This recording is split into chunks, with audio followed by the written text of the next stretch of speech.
Good evening, everybody, and welcome to our webinar tonight.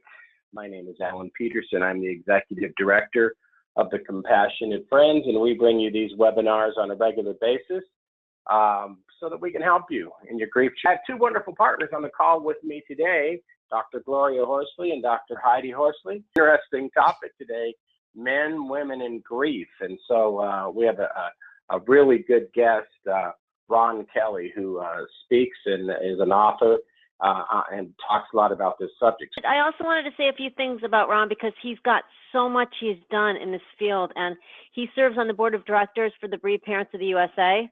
He's appeared on Trinity Broadcast Network, CBS News, and multiple radio programs, and he was honored as the keynote speaker at the headquarters of Delta Airlines in March before a national fly-in of grieving employees who have lost children. Yes. Yeah. That's amazing.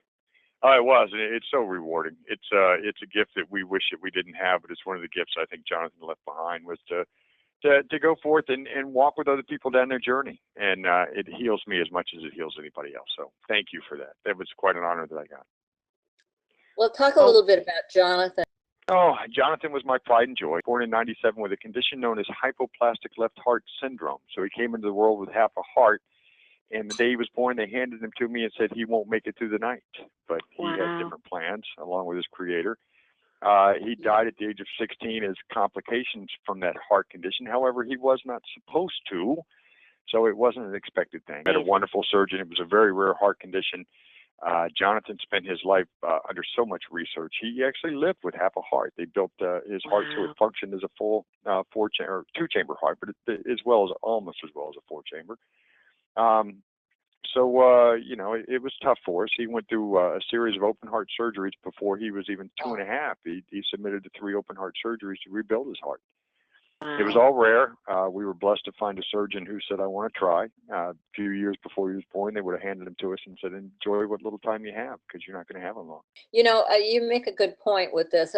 Really, we never think people are going to die, our kids, because there's so many things. So many treatments. We always hold out hope until that last moment, I do believe. Absolutely. You'll find that even in palliative care patients, even their loved ones who are sitting around knowing that there's a possibility, always hope, always, there's always a hope that something is just, they're wrong. They're wrong. Cancer patients, people with hospice, us as supporters, we always sit around and hope that maybe by the grace of the Creator that this isn't right. How did you decide to get into this men and grief thing? I know you've written a couple of books on it, right? I have, and really it was because I had such a hard time finding support for myself out there as a man. And that doesn't mean clinicians. That means that much like a man, I went out there and tried to find a manual like I would find for my '69 Chevelle on how to rebuild it. I couldn't find one on men. So, the last couple of years after I left a career in law enforcement, I was writing proposals in the defense industry and making other people a lot of money. So as I started to discover some of the things that I did about myself and about men and about women, I thought, instead of doing this for somebody to go out and make a profit off of it, let's see if I can write and I can help other people. And it's been led down that path. How many books have you written? I've got 3 out there now. The first 2 are really more focused on really ways to discover yourself. And if I can make a keynote about any of my writings, the biggest thing is that you don't really need to change. You just need awareness and understanding of yourself and your partner. If we can just understand that they are not us, then we're not going to be upset with them and they're not going to be upset with us if we make them aware of this is who I am. I don't want guys to think that any of my publications say that you must start breaking down and crying. If you're not, it's not who you are. Those times during that really early stressor of grief is not a time to look at yourself. Even if you feel unfavorable about the way that you respond, it's a bad time to look at yourself and say, I don't like who I am. Do that later in life. On behalf of all of us men who work out in the grief world, I want to thank you for taking on this topic because a lot of us, I get it that there are people who stick their, hands into a beehive. I get that. There's people that do that. And I've always thought to myself, I get that they do it. I don't know why. And then you took on this subject for us. So I'm very glad that you did because it's difficult when you're working with grieving families and you're a grieving person yourself. Right. We are different, men. We just want to fix it, like you said, and then we can't fix ourselves. We can't fix our wives, our kids, or whatever, the barking dog next door. So I honor you for taking on this subject, and I think hopefully people are going to learn a lot today about the tolerance that we can give to each other when we're grieving as couples. I am humbled by what you said, but when you said beehive, then I want to throw that right back at you, because in Scottsdale, I was thrown in the middle of the women's only session, and that was a beehive. Is a man sitting in front of an entire room full of women going, "What is my man thinking? What's on his mind?" In a nutshell, it's almost, there are many more along the same level as that, but it's the stoicism, it's the internal grieving versus the external as a female. It's the really, and I even had some, did he love the child as much as me? But a lot of it was more along the lines, and keep in mind, and I want people to know this, and I'm sure Alan, everybody does, about the conferences, is they're not deep, dark sessions. There was actually quite a bit of humor in the women that wanted to know what their men were thinking. But there were some of the darker ones where, I was wondering the whole time, and maybe that's the best way to put it, is they would mention, I wondered for the longest time if he really loved the child as much as I did, because he was not expressing his grief in the same manner I was. Do you follow? Yeah, completely.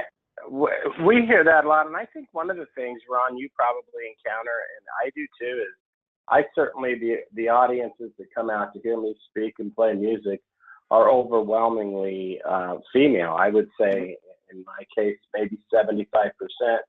But Right. One of the biggest draws, I think, is there's not a lot of men like ourselves who talk about this subject. We are different. Men are different. And there'll be a lot of times, and this probably happens to you too, where after an event, a woman will drag her husband up to me forcefully and, basically say, hey, Alan, I want you to tell my husband that he should go to support group meetings. Right. And I look at her and I say, no, I'm not going to tell your husband that he should go to support group meetings. Now, maybe that works for you. Maybe that's the best thing for you. But, that may not be the best thing for him. So I think, it's nobody's fault. We are different in how we grieve. If we can honor our differences, we can bring them together and we can help each other grieve.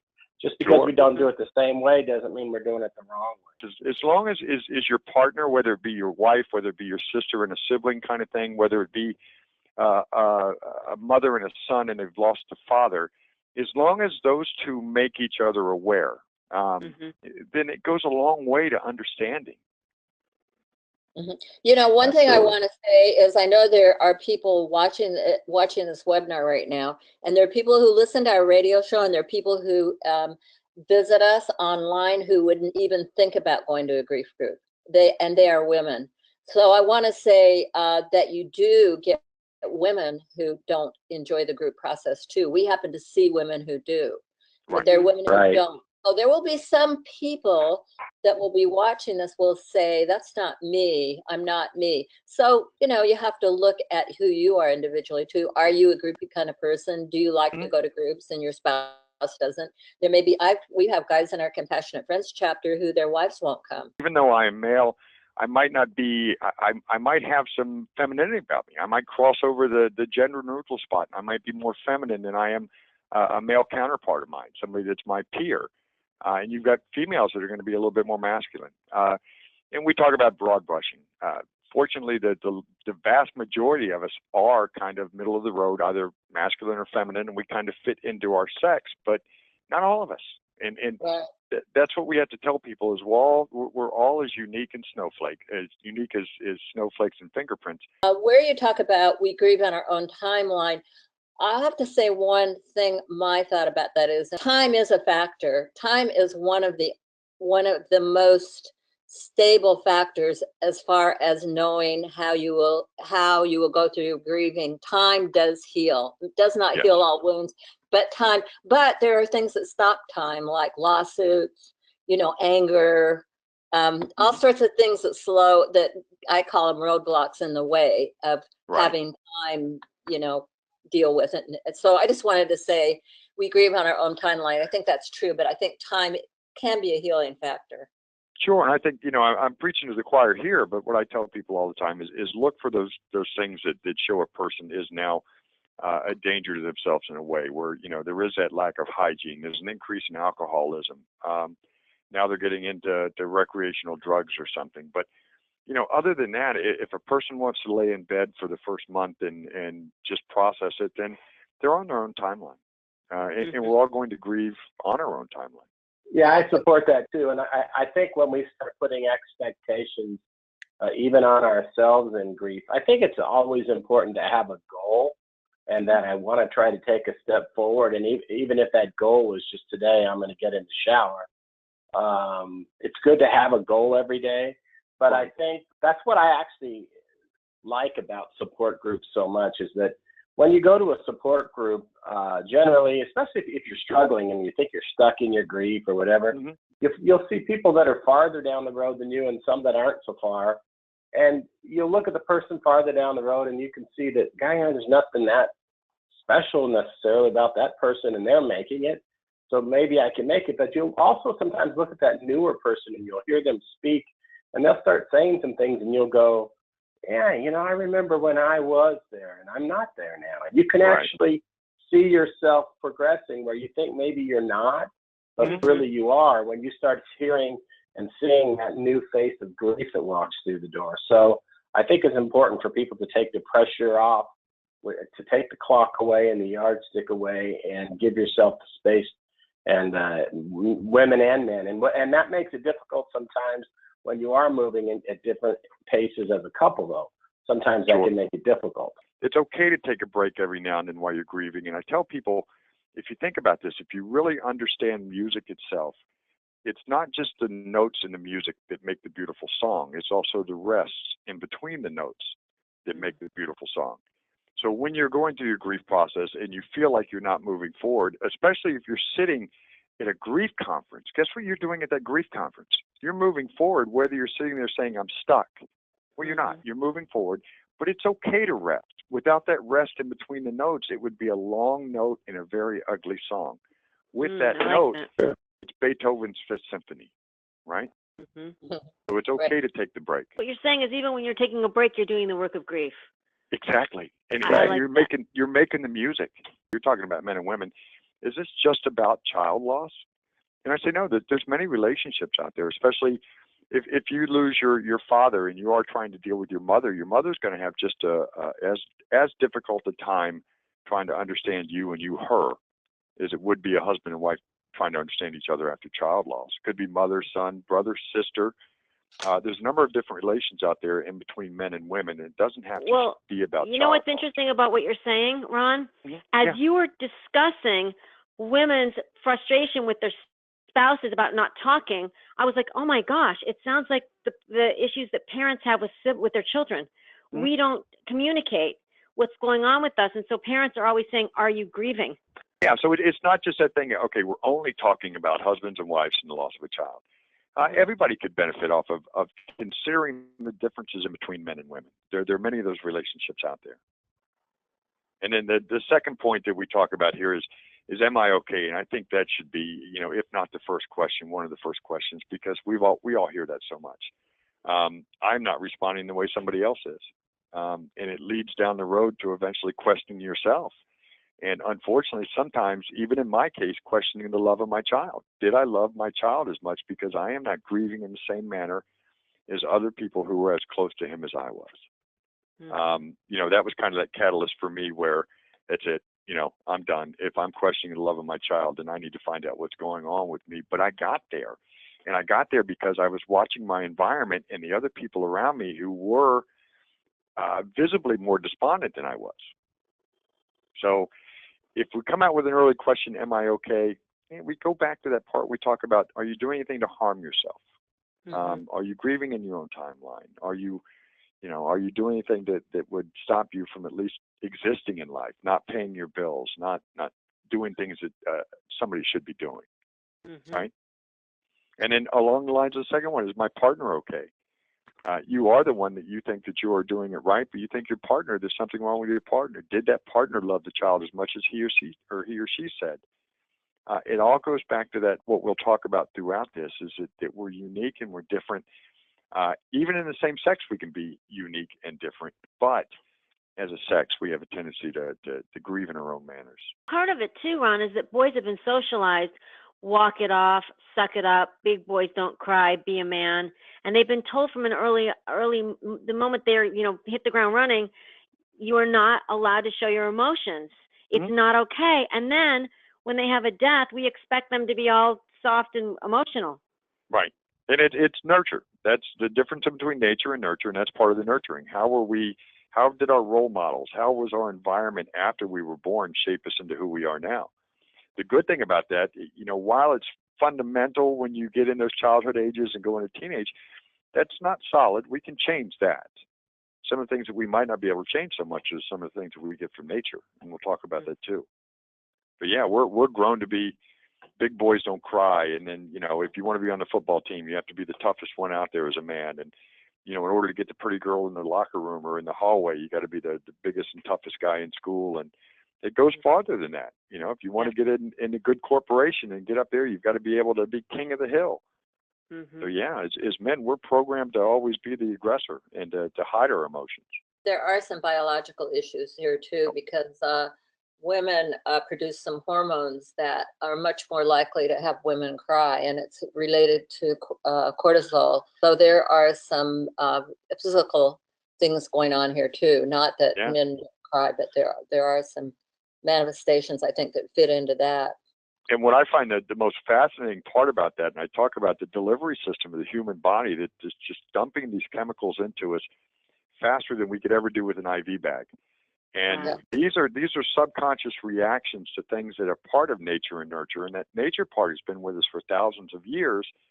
Once your body dumps that cortisol, or once it drops anything into your system, it's automatic and it takes place faster than the conscious mind can react to it. And we have to be careful of that, especially when it dumps into the fight or flight system. We have a tendency to react to it quickly.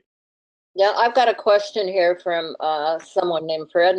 He says that you talk about women cry more than men, but the reality is my wife is not crying and I am, and I'm wondering about that. And again, he's perfectly fine the way he's doing, because we go back to not just the sex, but the gender issues. Gender is probably more environmental after you're born, and it molds you into who you're going to be as far as your feelings and how you're going to respond to things. And his gender could be a little bit more of what we would consider to be the feminine side. And that's not to insult anybody. It's just looking at research, and the feminine side, based on nature and nurture, is more likely to be more expressive, outwardly expressive in their emotions. What did you do when you wanted to cry on the police force? It's a big issue, men crying at work. And keep in mind, one of the reasons that I wrote the first book is because I wasn't crying as much as I thought, based on how much other people around me were crying. And what I discovered was I was okay for who I was. I was processing my grief internally, and as I discovered the way that it was okay for me to cry, or okay for me to process it. The title of my first book, Sometimes I Cry in the Shower. Yeah. Because my manliness, my ego, or what I call, not to get religious, edging God out of your life, my ego, EGO, said, number one, I wasn't going to go lay on a couch. And please, I want everyone who wants to seek clinical care to go seek it. I'm just talking about myself, saying, I knew my ego and I knew my manhood. I knew I wasn't going to go, and I knew I wasn't going to openly cry and bawl in front of others. I shed a tear. I choked up like everybody else at the funeral, and my eyes got cloudy, and tears would fall from my eyes. But there's nobody on this phone right now or on this webinar that doesn't know the kind of crying I'm talking about. Everybody knows. I mean, just break down in the fetal position and tell the world, go away. All I want to do right now is cry. I'm not going to do that in front of people. Did I want to? Absolutely. But that inherent manhood, if you will, and please don't get insulted by that, but that manhood ego in me said, you're not going to do that. But it sounds like, Ron, at first when you said that, you weren't okay with it. Is that true? And then over time you realized it was fine? That's very true. That's okay. Exactly the reason for my first one was to say, look, I thought I was actually bad because of this. And I'm getting comments from people around me, are you okay? You know, you don't seem to be despondent. You don't seem to be debilitated. You're the father of a child that you said you love so much, and yet you're not breaking down and getting into that fetal position. And that's so insulting in so many ways, I have to tell you, because I remember when I went to my brother's funeral, and it was so overwhelming, and I felt so overwhelmed that I really guarded my feelings. And I remember a friend of mine who really didn't know him, a couple of friends that were crying really hard, and they were judging me, saying, I don't understand, I'm more upset than you are. And I'm thinking, no, that's not true. You just can't see how upset I am. Hearing what Ron said, you said your first book was Sometimes I Cry in the Shower. I could have probably written one that's Sometimes I Scream in the Car. Because whenever I was driving, I could scream. But, I think one thing with men, and I can't speak for women, but it's what you talk about control. So not only do we sometimes think we should be crying, or maybe we're crying too much and not crying enough, but we also feel like we have to be able to control our emotions. And, I tell people I worked in radio as a radio reporter, and, when Ashley died, I couldn't control my emotions. I couldn't stick a microphone in front of a mom who's just, their child had just died and ask them a question any longer. But for us, it's an internal battle almost, isn't it, Ron? Like, well, should I cry? Shouldn't I cry? When should I cry? So we find our places, and that's a great metaphor for it. But a lot of men probably do cry in the shower, or wail, or scream, or do whatever we do. But sometimes we do it in a more controlled way. Sure. And that's my point is if you're not going to do it in front of somebody else, nobody wants you to change who you are. If your mind is a type like mine, or your brain physiology is a type like mine, where it says, hey, I can't do that, doesn't mean it's right. I'm not condoning it. I just recognize who I was. Then, you know what? Get rid of it the best way you can. And if it's in the car, if it's, I also said that I have a gym where I go in there and work out, and I turn the music up real loud. So if I want to cry along with the really sad songs or sing with the happy ones, nobody knows the difference, because I can't sing, and it all sounds like cats screaming out in the backyard anyway. But that was my way of getting it. And what I'm telling the guys is, look, you've got these emotions, and emotions can't stay inside. Emotions will physically, and I think everyone here will back me on that. If you hold these emotions in, they can physically destroy you. They can back themselves up into your subconscious, where they will act on your behalf without your conscious control and make you an evil, bitter person. So it's like everything else you take into your body, it's got to come back out. If you hold it in there, it really is going to rot you from inside. So find a way to get rid of them. Yeah, I've got another comment here, and the guy said, hey, I don't see anger on your list. I am mad as hell. My son overdosed, and I am very angry. Right. And anger comes from what? Anger comes from the feeling of loss. Something has been taken away from him. We're all going to be angry. And if he doesn't do something to work that anger through healthfully, without harming himself or others, if he feels that anger, he needs to dispel that some way, whether it be going and working on the heavy bag, whether it be going out in the backyard and chopping wood, or doing whatever. That anger has got to come out of him. If I can just say anything, it's make sure it's in a healthy manner, and you're not harming yourself or you're harming somebody else. But anger, and I think I'm on the phone with wonderful people who are way above my pay grade on this issue. Anger is a natural human response to things. When we've lost something, especially out of our control, because most of us who have lost have had that taken away without our ability to control it. Alan brought up the control issue a moment ago, which is a huge issue for me.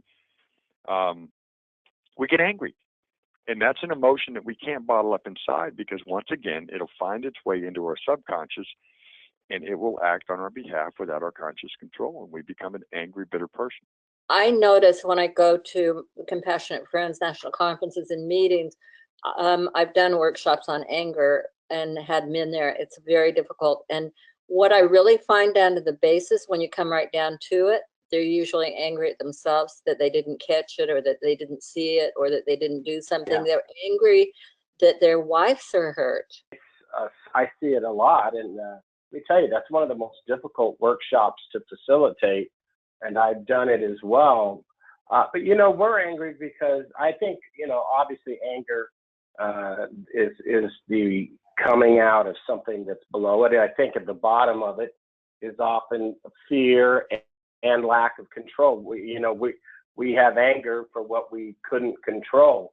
And for crying out loud, if I couldn't even keep my own daughter alive, what kind of man am I? And now if I can't keep my family together and my boys are falling apart and I can't keep my job as a radio reporter, what kind of a failure am I? And it's just so many things for most men. It does come back to that. And yes, I was angry too. But anger, the one thing that when I talk about it is, it can be destructive clearly, but it also can be extremely constructive. And just like you talk about, Gloria, Mothers Against Drunk Driving was founded by a very angry woman.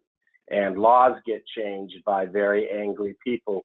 And stop signs get put up where children get run over because some very angry person decided to make a change. So a lot of constructive things happen. And I think when we talk about anger openly and honestly and give people tools for how to make it constructive, we're doing a great service to both men and women who have an issue of anger. Now, my wife, when her son Sean died, that anger was never an issue for her. So, some people will think there's something wrong with them because they don't feel anger. And that, not everybody is going to, or you may feel it in the future. So, but it's there for a lot of us men. The anger was fine. It's a very legitimate emotion, as Ron was saying. However, also people really need to be careful because the anger can also wreak havoc on your health and your other relationships. So finding productive ways to release it. And I do like that Ron has some of those. Nature and nurture and the effects on us has been a hot debate in the psychology world since the 1800s. One camp says that, nature designs who we are and how we respond. The other camp says, it's nurturing, how your parents brought you up, how your coaches and your role models treated you as a kid. And now they've thrown in the white flag and they said, okay, there's a little bit of both nature and nurture in there. We're just not going to agree on how much. But if you look at each, and Heidi was already talking about the big boys don't cry and all the things Daddy taught her. For thousands of years, we have, and in my research, really, we have developed for the sole purpose of survival a number of physiological differences, and survival and for procreation. Just fascinating. We were talking about how women are more prone to come to support groups. And I can take us back into the Serengeti and show you that when man went off for the hunt and was gone for 3 or 4 months, women would gather in groups of other women and children to protect the children while the man was away, and therefore they became more prone to social gatherings. And I think we see that today. And to finish up on that point, because Alan had a point on it, once the men get there, and we all hear this, on Friday they come and say, well, I'm just here to support her. And then by Sunday, they're as well healed as the female is. Yeah. And darn glad they came. But, that's where you get some of this nature versus nurture stuff, is we really look back through time and we see where some of this is really ingrained in who we are and our response mechanisms and our response modes. And real quick, and not to belay this point too much, but we were talking about when a male and female might be talking to each other and one gets aggressive and the female starts to break down, and the male's job is to make sure that she's okay.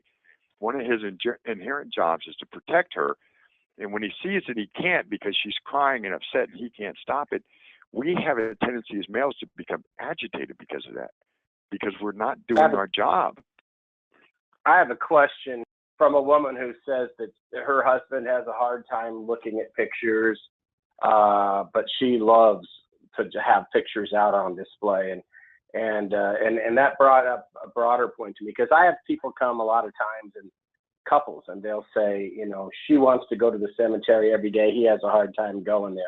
He loves listening to the child's music blared out loud, and the songs are hard for her, and then she likes the pictures, but the pictures bother him. What do you say to couples who may, want different sounds and sights around them and activities?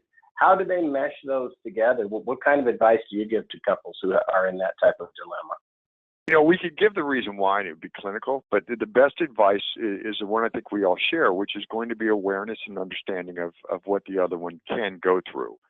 As we talk about the memories and the memory recall and hopefully the doctors will back me up on this. You know, the hippocampus is the main memory center of the brain, and it's actually larger in the female than it's male, but it goes beyond just the hippocampus, which really assigns memories to long-term memory. So an event becomes a long-term memory and is stored somewhere in your brain. And not to get too clinical, but women have a bigger hippocampus than we are. They can recall memories and often do. I almost say it's almost that curse of being able to replay a loop of a memory over and over in your mind.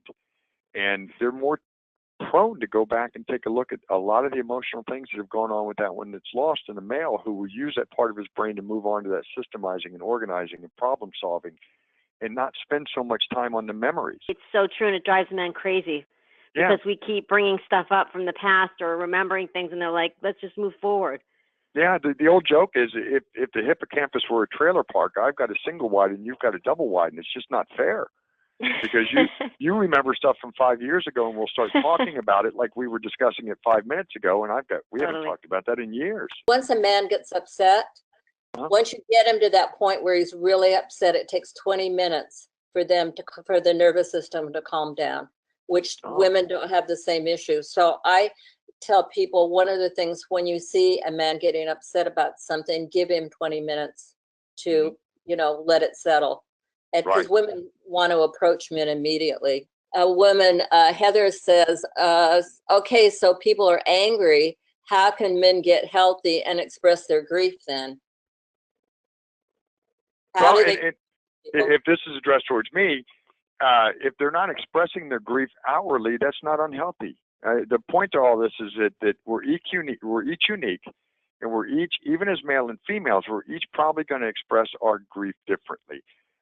Not expressing it, and that's what I went through. I wasn't outwardly crying the way that others were around me. I was still grieving. I was grieving inside, but because we have a propensity as males to be more internal in our processing of emotions, I was doing it in a way that was healthy for me. I didn't understand it at the time, and that's why my advocacy is really to get out there and let both men and women know that you're okay. Just because you're not doing it like Heidi, just because you're not doing it like Alan, doesn't mean that you're doing it wrong. You're doing it healthy. And unhealthy, we can give them examples of unhealthy, and I've talked about it a couple times, is poor hygiene, not getting out of bed for 6 months. Not just danger to yourself, and not just wanting to die, because a lot of times we do after a loss, but having a plan and having access to a plan. Yes, ma'am. Exactly.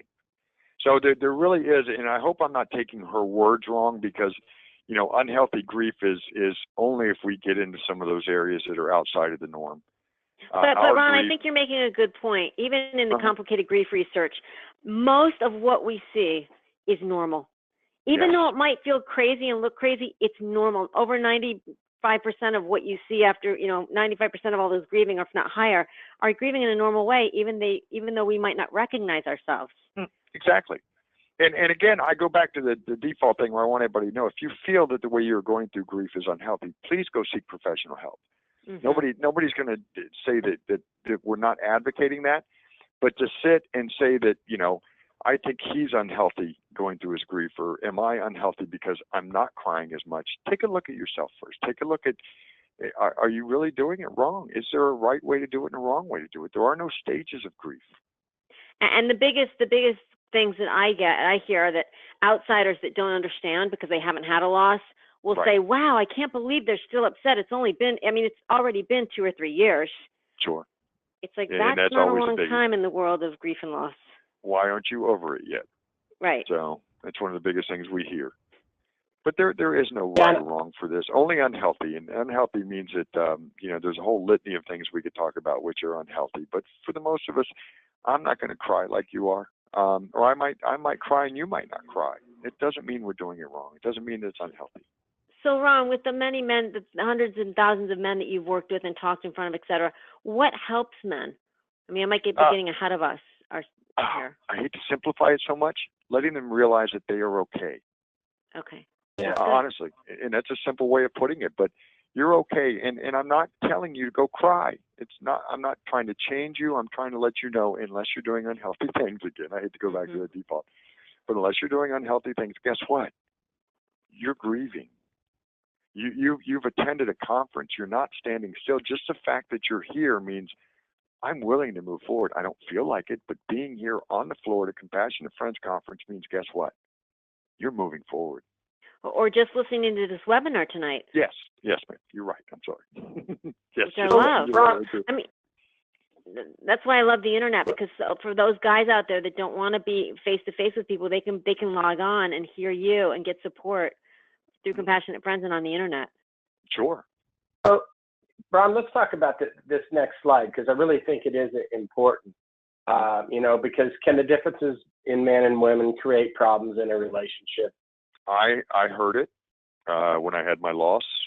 Probably every couple that I've been in front of have had it whispered in their ear that divorce is always a looming possibility out there, and that a large percentage of men and women who experience child loss are going to get a divorce. And thanks to your organization and some other studies that have been done out there, I think we now know, and correct me if I'm wrong, that the real numbers for divorce for couples that have lost a child is usually in the 13th percentile, and of that 13%, the majority of those had underlying marital problems before the loss, which could have resulted in divorce regardless. I know that Open to Hope has had a wonderful guest on by the name of Harriet Schiff, and there are some people that will go back and point to her book, which was a wonderful book that I highly recommend, The Bereaved Parent. She was such a good writer. She published that book in 1977, and it's still going and going and going, and it's a great book. But in there, she stated that it will create difficulties. She never once said anything about divorce, but somebody glommed onto it. We all glommed onto it. We ran with it. Good, bad, or indifferent for a reason. I'm not sure. But of course there are going to be difficulties. We are opposing as far as our emotions and sexes.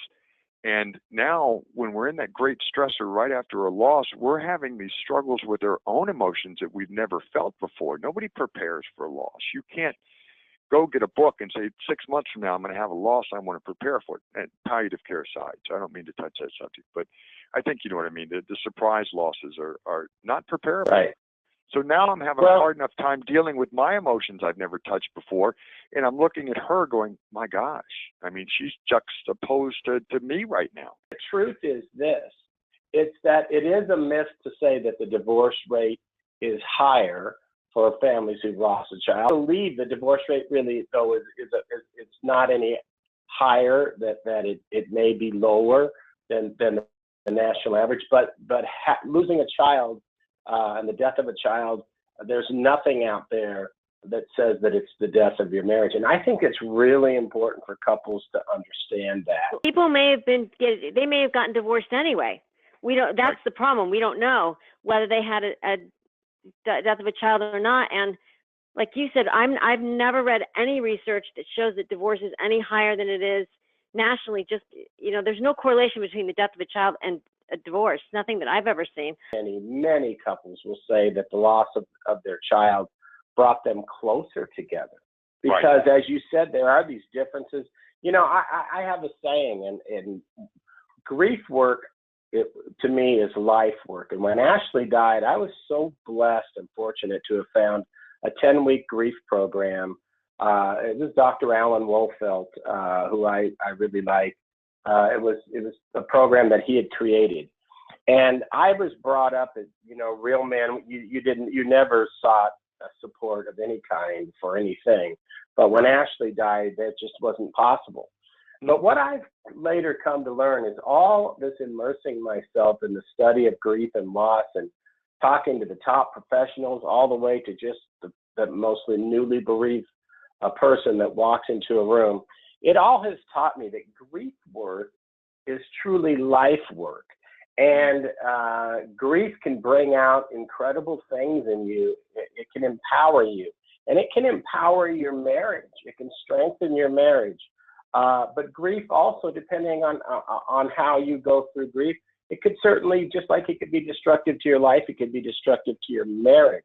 And that's why I think the work that you're doing, Ron, is so important, because I think there is a greater need, and I don't like generalization, but I think there is a greater need for many men out there to stop and pause and take a look at how they grieve. Right. To not be afraid to do that, to be willing to be vulnerable, to look at and listen to what your people like yourself are saying. Well, and I guess, Alan, if there's people out there on tonight's webinar that are concerned about their marriage, and it's certainly understandable because when you're grieving, your spouse is often grieving in a different place and those kind of things. But if you are concerned, seek professional help with somebody that understands grief and loss. And we can help you navigate these waters. And, you know, there's no reason, as you all have said, that you need to get divorced after your child has died. But you might need to have somebody come and help you with this, you know. Alan had the greatest point, which is the point of love, which is why I think the percentage of divorces is way, way, way, way down there, because it's love that holds you through it, and your love actually gets stronger. You become each other's anchors. Yes, you grieve in opposing ways, but at the same time, it's hard to say. It's almost like a feeling to say, but that opposites that are in us for a reason. And even though during those really, really stressful times, those opposites, as long as they're mixed with love, will keep us together. We just have to understand that. We have to get almost to that next point, which is how do we overcome those difficulties? Understanding and awareness, and even self-awareness, because part of this has been about, I don't understand me, am I okay? You've got to dive in and get with people at these conferences, on these webinars, and understand I'm now aware of why I am the way I am, and it makes sense. And guess what, honey? I'm aware of why you are the way you are. Well, and the reality is 50% of all marriages end in divorce, and I guarantee you the minority of them have the death of a child. Because the death of a child is a very unique thing that doesn't happen to most people. Right. It's not the natural order of things. But communication, understanding, awareness, there could be no better takeaway from this webinar, in my mind, in my opinion, than just that. Just communicate with each other, is either husband or wife, or brother and sister, father, daughter. This is me, and this is what I'm doing, and I think I'm okay. If I don't think I'm okay, then I'll go find somebody, but let's get through this together. You can find out about the Compassionate Friends National Conference at compassionatefriends.org. You can find out about the Bereaved Parents of the USA. It's on our webpage, so you can go Bereaved Parents of the USA, and there will be a link there that talks about the national gathering, and they can go there. So tell us a little bit about your books and how people can get a hold of you if they want to have you come and speak for them, Ron. Well, I do have a website out there. It's grievingmen.com. It's been around for quite some time. The books are available through there directly from me, but of course also on Amazon, Barnes & Noble, bookstores everywhere. Expensive, and they're from the heart. I have, if I could put anybody out there in the grief community at ease over the books, I have been blessed to form a relationship with Dr. Niemeyer here in Memphis. And the man actually says that my writing style is one of the best that he's seen as far as the non-clinical side of it, for putting out there exactly what the feelings are for men and women. Ron, it was great having you, and I honor the work you're doing, and thank you for all that you do to help men who are grieving. And Heidi, it's been terrific, and Gloria, it's been terrific having Ron today. Thank all of you for joining us for our webinar. Again, you can find the Compassionate Friends at compassionatefriends.org for grief resources and webinars and radio and television programs. Go to opentohope.com, and you could spend days getting educated and inspired by all the wonderful things that are there. Thank you all for joining us tonight, and we'll be talking to you again soon.